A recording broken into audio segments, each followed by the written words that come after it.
I thank the gentleman for yielding and for holding the special order to address the impact of the fossil fuel industry on Latinos and how a Green New Deal can address the needs in our communities. From sea level rise to the location of power plants, to fossil fuel extraction, to the urban heat island effect, the inequities from our energy system and who bears its consequences are everywhere. People of color are on the front lines of this issue. We are hit first and worst. We need a climate bill that rises to the scale of both the climate crisis and the damage from environmental racism that impacts my district and the districts like it across the country. The best way for us to understand these challenges and how to overcome them is to meet environmental justice communities where they are. Our local challenges can provide useful information for federal climate policy that can address environmental justice issues across the country. America needs to lead on a just transition away from fossil fuels, and climate solutions must account for what that means for communities like mine.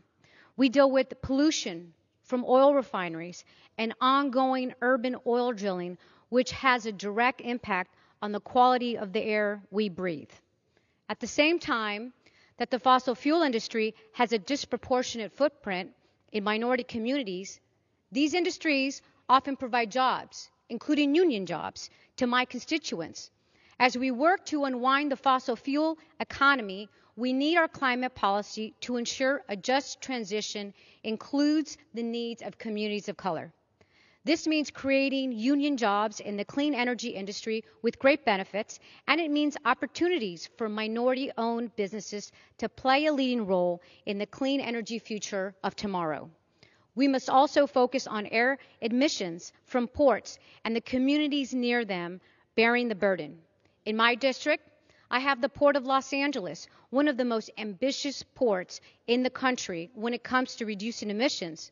At the same time, the port is a significant source of air and climate pollution, and communities in my district believe the best path forward is for the port to achieve zero emissions as quickly as possible. These are challenges that face ports throughout our country. Our climate policy must invest in America's ports to keep them competitive on a pathway to zero emissions. As Democrats are in the majority, we are in a position to move swiftly and boldly on this issue, and we must do so. I look forward to working with my colleagues this year to craft that bold climate solutions that leaves no community behind.